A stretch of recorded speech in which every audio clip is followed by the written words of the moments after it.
તાલીમ કેન્દ્ર ઠાસરા ખાતે પ્રાકૃતિક કૃષિ પરિસંવાદ યોજાયો। આત્મા પ્રોજેક્ટ દ્વારા ગુજરાત પ્રાકૃતિક કૃષિ વિકાસ બોર્ડ અંતર્ગત ગળતેશ્વર અને ઠાસરા તાલુકાના પ્રાકૃતિક કૃષિ પરિસંવાદનું ખેડૂત તાલીમ કેન્દ્ર ઠાસરા ખાતે આયોજન કરવામાં આવ્યું, જેમાં ખેતી સાથે સંકળાયેલા વિવિધ તજજ્ઞો દ્વારા પ્રાકૃતિક ખેતી વિશે માહિતી માર્ગદર્શન આપી ખેડૂતોને પ્રાકૃતિક ખેતી અપનાવવા અપીલ કરવામાં આવી હતી। આ પ્રસંગે સંયુક્ત ખેતી નિયામક અમદાવાદ શ્રી NM શુક્લ દ્વારા સરકારની યોજનાકીય લાભો વિશે માહિતી આપવામાં આવી હતી। ઇન્ચાર્જ આત્મા project director Shri JJ Bhatt દ્વારા પ્રાસંગિક ઉદ્બોધન કરવામાં આવ્યું હતું।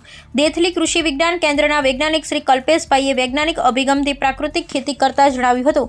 સાથે જ પ્રાકૃતિક કૃષિ ટ્રેનર શ્રી સુરેશ નાયરે ખૂબ જ સરળ શૈલીમાં દેશી ગાયના મહત્વને ઉજાગર કર્યું હતું। તેમજ ભવાઈ કલાકારો દ્વારા પણ રમૂજ શૈલીમાં રાસાયણિક ખેતીના નુકસાન અને પ્રાકૃતિક ખેતીના લાભ વિશેની વાત રજૂ કરવામાં આવી હતી। વધુમાં પ્રાકૃતિક ખેતી કરતા પ્રગતિશીલ ખેડૂતોએ પ્રાકૃતિક ખેતીમાં પોતાના સ્વાનુભવ રજૂ કરી અને અન્ય લોકોને પણ આ પદ્ધતિ અપનાવવા અપીલ કરી હતી।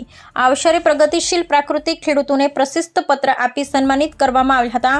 કાર્યક્રમ અંતર્ગત ખેતીવાડી શાખા ICDS બીજ નિગમ લિમિટેડ, તાલુકા હેલ્થ ઓફિસ આણંદ, કૃષિ યુનિવર્સિટી અને વંદે ગોમાત્રમ તથા પ્રાકૃતિક કૃષિના ખેડૂતોના સ્ટોલનું પ્રદર્શન કરવામાં આવ્યું હતું। આ કાર્યક્રમમાં ગળતેશ્વર તાલુકા પંચાયત પ્રમુખ શ્રી જયંતિભાઈ, સંયુક્ત ખેતી નિયામક શ્રી NM શુક્લ, જિલ્લા ખેતીવાડી અધિકારી DH રબારી, ઇન્ચાર્જ આત્મા પ્રોજેક્ટ ડાયરેક્ટર JJ ભટ્ટ, અન્ય પદાધિકારી, અધિકારી, કર્મચારી, કિસાન સંઘના હોદ્દેદારો સહિત અંદાજિત 1000ની સંખ્યામાં ખેડૂત ભાઈઓ બહેનો જોડાયા હતા।